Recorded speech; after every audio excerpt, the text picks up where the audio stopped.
Hello everyone, and welcome to another Fallout 76 video. Today we're going to be reviewing the public test server notes. So this is the stuff that will be coming up in next patch. Now there will be spoilers in here, so if you don't want to know about new upcoming things, best not to watch this video. Catch you in the next one. So I'm not going to review, so there's going to be an expansion on the Steel Rain quest line. That is the Brotherhood of Steel quest line that we got in the last patch, which was quite good. It left on a cliffhanger, and this is going to be a resumption of this. I won't go through any more in details because I don't want too many spoilers to come out. It's worth doing. So there's going to be a new vendor named Minerva. She's part of the Blue Ridge Caravan faction, and she will appear in 3 different locations: for Atlas, Foundation, and the Crater. And she will have a different list every week that she is up. So she'll be in a different location every week with a different list of items.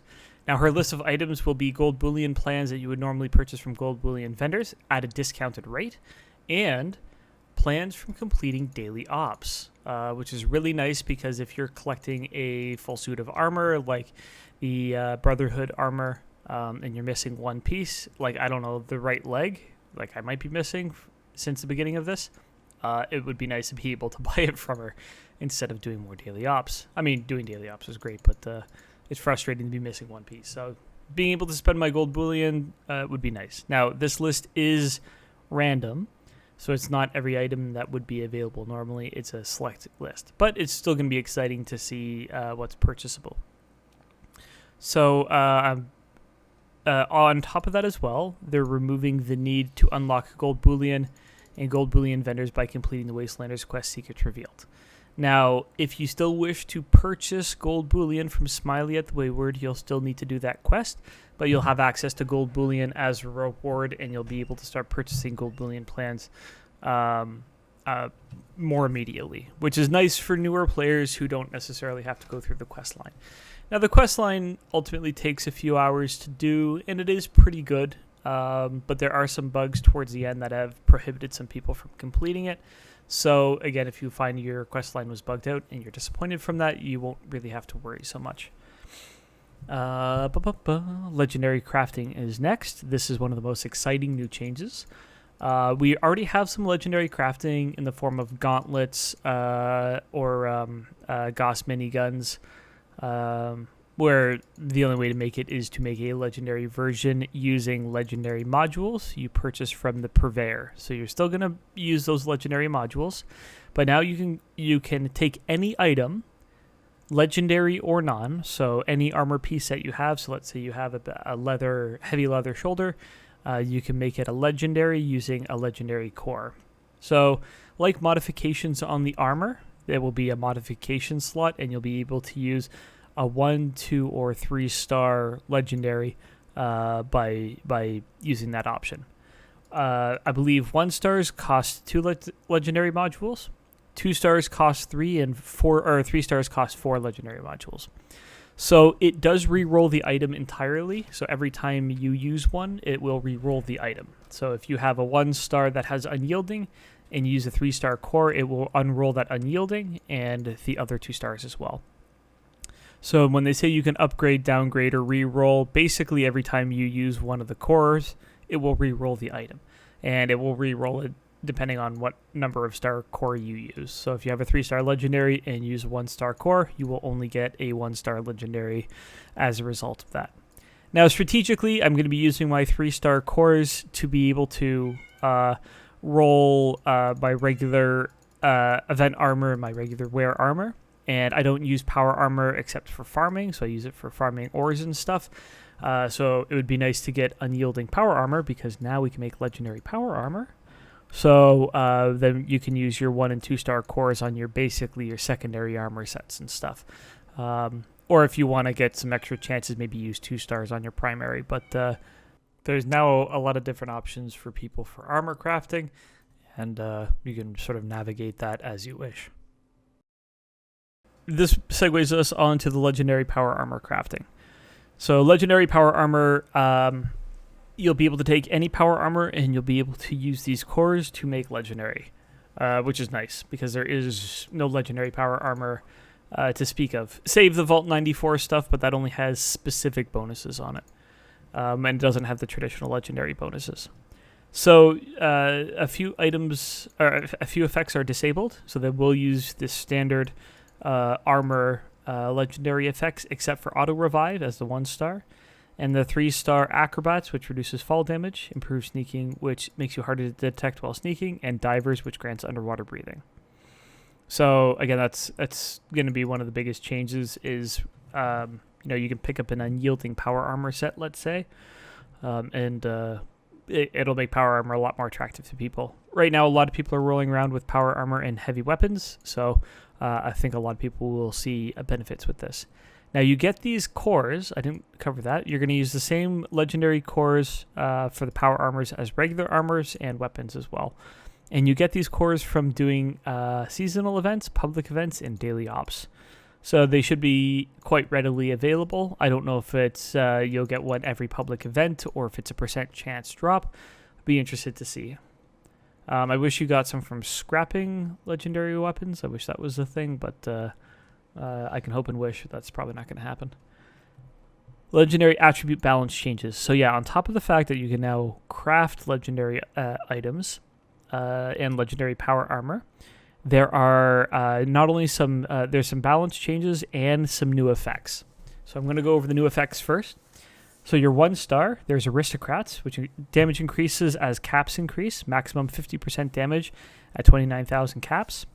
The 50% damage is in line with things like Junkies, and they boosted everything like Scorched, Troubleshooters to plus 50% damage as well. So that's very in line with what they think the damage effect should be. Now, that's still additive, not multiplicative, so just keep that in mind. Juggernauts, damage increases as health increases, maximum 25% damage at 95 health or above. So this is a benefit for full health builds, and while it's not the 50% at 29,000 caps or the benefits and bonuses from Bloodied, you do get 25% damage with full health. So you do get the advantage, in my case, of almost 350 extra health on top of that. So for tankier builds, that might be a worthwhile 1-star to have.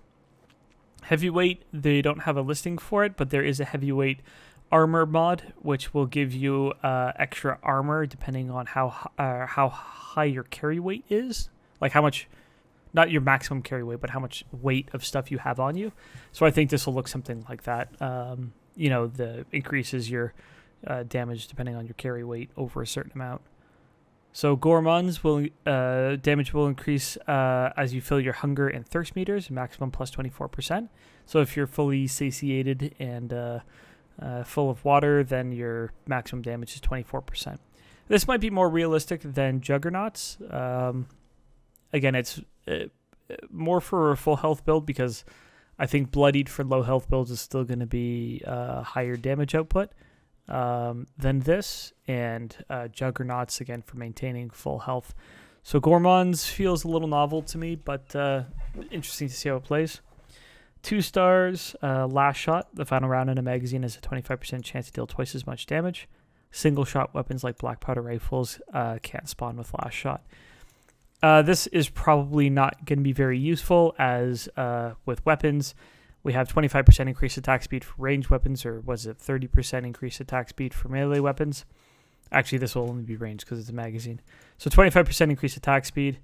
To do a 25% chance to deal double damage on the last shot of a magazine. So if you have a 20-round magazine, you have a 25% chance to do an extra round of damage. That's going to be, minuscule. 25% chance to do essentially 5% damage, which sucks. So I don't think people are going to use that one very much. Steady, plus 25% damage while standing still. Cool again, but again, 25% damage is competing with 25% increased attack speed. And because damage bonuses are additive now, we don't really see as big of a scaling value out of them. So 25% attack speed is probably going to be an overall bigger damage buff. Now, if you were looking to make big single hit weapons, so if you wanted to increase the damage of, let's say, a missile launcher, a sniper rifle of some kind, then it might be advantageous to have big single damage numbers, so that might be worthwhile for that, but overall I'm mixed on it. So inertial, this is one that I want to play around with. Replenish 15 action points with each kill. I want to see if it works with splash damage kills. So let's say you have a grenade launcher and you kill adjacent enemies with your attack. Explosives. So for instance, like if this will affect explosives while you're carrying this item. So if you throw a grenade and you kill a group of people, does that restore a bunch of action points? Or is there a cooldown rate of 2 seconds, like an internal cooldown rate of 2 seconds or something? This is worth playing around with. Melee weapons, melee attacks have hack and slash as a legendary perk, which is great for killing additional enemies. And if you could restore 15 action points for each one killed by splash damage, that would be worth considering. Now, again, it's going to be competing with faster attack speed. But again, if it works off splash damage, then that would be interesting, to say the least. 3-star Ghost. Attacks that hit enemies have a 10% chance to generate a stealth field. Popping back into stealth and getting damage bonuses from stealth is kind of crap right now. So unless they make some changes to getting into stealth and actually getting some damage bonuses from it, I don't see this being useful. Maybe for PvP, but again, I don't think this would be particularly useful. So the new legendary armor and power armor attributes, so those were weapon attributes. The armor ones and power armor ones. The 1-stars will be aristocrats, just like with the weapon. You get a maximum of 20 damage and energy resistance at 29,000 caps per piece. And for power armor, it's plus 35 for 29,000 caps. So with 5 pieces, that's plus 100 damage resistance and plus 100 energy resistance. Now, damage and energy resistance, the effects have diminishing returns. So because it's not a linear equation, it's exponential, there's at higher damage resistance amounts, it's less beneficial. And if you have a full suit of power armor, having an extra 100 isn't really worthwhile. So I don't really see this. I don't think this is going to be very attractive for people. Heavyweight, this attribute, so this one here, it's not in effect right now, but the power armor version, maximum of 35% resistance for 300 pounds of weight on you. So again, it'll be interesting to see if they actually go live with this. Overeaters, increased damage reduction up to 6% as you fill your hunger and thirst meters. So fully buffed out, that's going to be a 30% reduced damage. That's a percent damage reduction. That's not too bad. It's easy to stay, easy to keep hunger and thirst full. So again, I'd have to play around with that one. I think 6% is a little weak overall. I'd like to see 10%, so you get 50% damage reduction at full health, because this isn't super spectacular at 6. 10, buff it a little bit more, and I think that would be more attractive.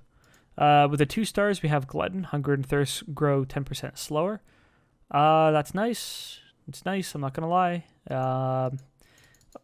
Up to a maximum of 50%.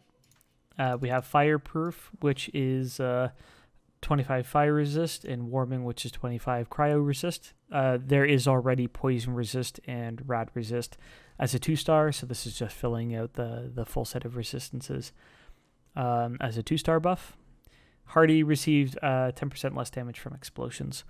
There's a lot of ways to mitigate explosion damage, and I don't really worry so much about them, so I don't know if that's... I mean, it's just another way to do it, I suppose. 3-star Doctors, Stimpack, Radaway, and Radex are 5% more effective. 25% with a full set. I think that's a bit lackluster, so it's not super exciting. So then there's Burning, Electrified, Frozen, and Toxic. And it's 5% to deal 100 fire damage to melee attackers. Electrified is 5% to deal 100 energy. Frozen is 5% to deal 100 cryo. Toxic is 5% to deal 100 poison. It's kind of an interesting thing. If you have a full set, I'd be interested to see if it goes up to 25% chance, or it's still a 5% chance, but it does 500 damage. Or it's 25% chance to do 500 damage. So depending on how well the pieces stack, I'd be excited to see how this one could play out, because it could make for some fun proc builds. If you already have sort of a Tesla power arc in your power armor and stuff, having electrified, you could have a sort of a energy retaliation build just as a bit of flavor. I don't think these are going to be overall the best choices, but it might be something interesting. If there's a cool effect with it as well, like again, you could see a lash out of specific damage, or a discharge of energy or something, it could be interesting. With no graphical effect, it might be a little lackluster. Because even though things kind of suck, if they look cool, some people just pick it because it looks awesome. Fallout 76 isn't a game that requires, ultimate min-maxing to succeed in it. So I think one of the things that they lack greatly is cool, I don't want to say spell effects, but cool weapon effects, cool environmental effects. They could do a lot better with those and bring a lot more appeal to some of those. Assassins, so this is the legendary weapon attribute changes. So these are the things that have changed. Assassins, the increased damage versus humanoids went from 10% to 50%. So they did a lot of this where they tried to nail about plus 50% increased damage with some sort of downside. So the downside is only against humans. Berserker, they removed the damage debuff when you're at higher resistances. And they reduce the damage buff when you're at lower resistances. So it used to be 60%. I think they lowered it to 50. They don't say, though. I believe that it would be 50, though. So you'll basically have 50 at 1, and then 0% increased damage at 60, and then you'd no longer get a debuff, because you used to get a debuff when you went higher. Exterminators, increased damage versus Mirelurk and bugs from 30 to 50. Ghoul Slayers, same. Hunters, same. Mutants... Mutants is different. Mutants, it increases your damage by 5% per mutation, up to a maximum of 25%. Yeah, this I don't understand. Junkies is still 10%, up to a maximum of 50 for your addictions. And again, all of these other effects are going to 50%, but they updated mutants. Mutants was originally 10% increased damage for one mutation. That's it. So now they went 5% for a maximum of 25. It seems a bit lackluster. Mutant Slayers is 30 to 50% for super mutant killing. Nocturnal, remove the daytime debuff, which is nice. Nighttime damage buff has been increased, so probably again about 50%. If you have a stealth build and you stack that with Mr. Sandman, again, that could be quite a good addition for that. So, make a nighttime sneak damage build. Now, night is shorter. Night used to be a lot longer, but nighttime has been shortened last patch to give more time during the daytime. So I don't know if overall this is going to, for more time than not, you won't have a damage increase. I mean, it's something that you can work around. Suppressors, damage reduction applied to the target is buffed from 20% for 3 seconds to 25% for 5 seconds. So this is kind of cool. I like suppressors. I ultimately wish that this game had more complex mechanisms that forced more of a tank healer DPS model. Unfortunately, with the lack of community tools and built-in conversational tools like chat boxes and stuff, I don't think we'll ever see a competitive PvE scene. I like suppressors with the idea that, a tank weapon... I have an Oathbreaker, for instance, that has a built-in suppressors effect. Yeah, it's suppressors. I have a cryo mod on it, and then there's a suppressors perk as well. So, you get 25% reduced damage from suppressors now. For the suppressors effect, it's 30%, and then the cryo mod on it's going to slow the attack speed of the enemy as well. So as a group thing, that would be beneficial. But again, no content in this game is so difficult that honestly you can use unlegendary weapons and armor and do even the hardest content in this game without much difficulty. So again, I like suppressors. I wish I had more occasion to use it. I have weapons ready to go to be a tank. I just need something to tank. Troubleshooters, damage increase from 30 to 50. Zealots, damage increase from 30 to 50. This is cool with Zealots. Because it's scorched and with prime receivers on weapons, you can really get the bonus Scorch damage up. So, a Zealot's Fixer with a Prime Receiver on Scorch Beast Queen, that's going to have quite a lot of extra damage. So, again, I see some cases for Zealots now being actually worth picking up. And Troubleshooter against Imposter Sheep Squash. So there's some cases for building or collecting some of these other weapons. So 2-star Bashers increase the bashing damage from 40 to 50%. See, this is a prime example of why Bethesda misses the mark. While they're keeping it in line with a 50% increase, cool, bashing damage doesn't scale. So when you're low level, bashing damage might be something that you can pull off. At max level, bashing damage does an embarrassingly low amount of damage to an enemy. And even with, they have a basher perk, and then you get a basher 2-star. Honestly, you can't. I've played around with it just under the idea of, how does bashing work? Bashing's a fixed amount of damage regardless of what weapon buffs or anything that you have. And while you can use these modifiers to change it, overall, it's still fixed at a low rate. And with all of the perks, sneak bash attacks, you can't really get it to do more than 150 damage, and that is wholly lackluster. And I think that needs to change. So this would be a really cool perk if bashing scaled with strength. It's a melee attack, so its scaling with strength would make sense. Right now, it's dumb.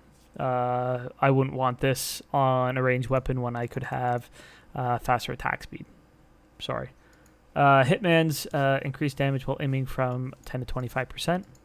Same thing, 25% increased attack speed is better than 25% increased damage. So whilst you're aiming, 25% increased damage is nice. If you can have the attack speed, that's a good choice. The only thing I'm considering over it is this enhanced VATS. VATS hit chance increased from 33% to 50%. That's wonderful. So a 50% increased VATS hit chance. If you use this with concentrated fire, basically concentrated fire for headshots, take your VATS accuracy and divide it by 3, I think. And it's very hard to get 100% chance to hit heads because it's always taking your accuracy and dividing it by 3. So even if you have 100% to hit torso, your chance to hit heads is almost never guaranteed. Your most accurate weapon that you get is a plasma rifle properly modded out, and with accuracies at 170. And again, it's still not guaranteed headshot first time. Now with concentrated fire, after your first hit, that plasma rifle is going to hit the head. But having this here, increasing this to 50% might increase those, the accuracy rate of those headshots. And I know it doesn't seem like a lot, but if you're killing enemies in 3 or 4 hits with a rifle, and with concentrated fire, you're missing the first 1 or 2 bullets for a headshot, that's a 25% reduction in, 25 to 33% reduction in efficacy of the gun because you're not landing all the bullets that you're putting out.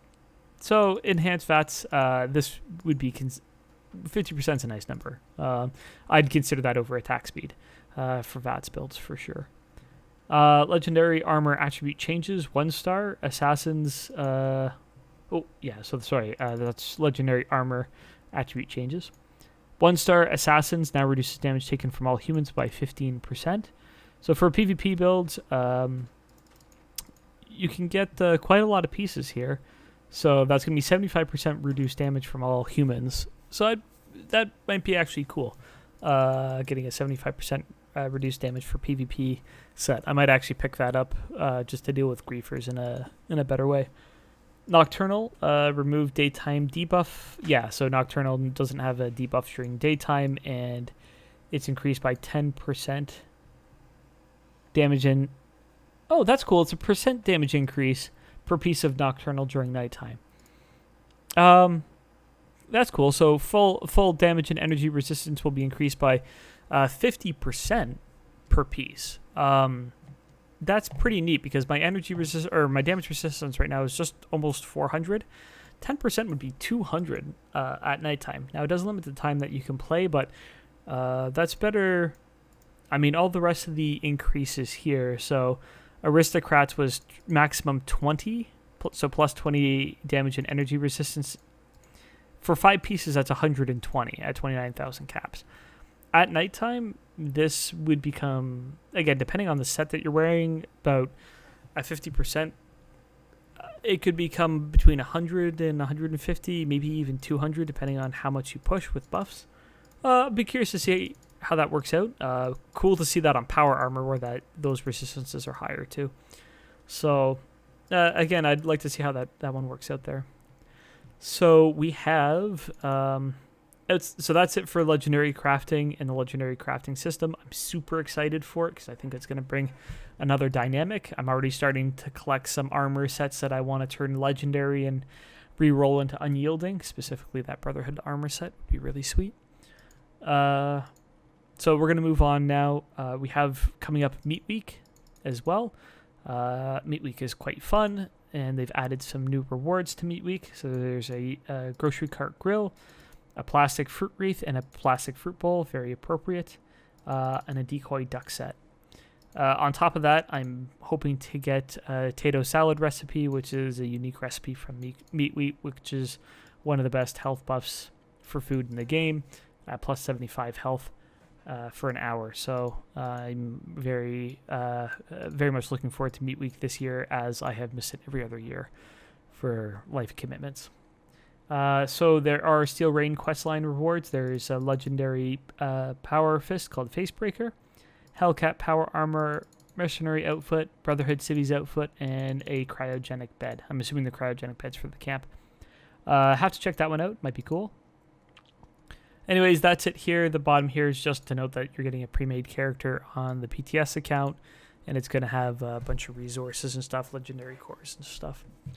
So I would go on the server, but I don't like things spoiled, so I wouldn't be doing quest lines and stuff. I would just be playing around with the legendary armor, and I don't feel that's a fair use of the public test server resources.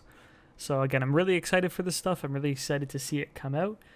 I think they've done a very good job trying to create balance with the legendary effects, because they were, for the most part, there was a lot that were undesirable, just because they failed to compete. You know, how would you ever have as an example, Ghoul Slayers was 30% damage against ghouls, and Junkies was 50% damage. Even Bloodied, still, it beats all of these. I'd be interested to see if Bloodied got dialed down to 50% at 20% HP, but again, I don't know that as a fact.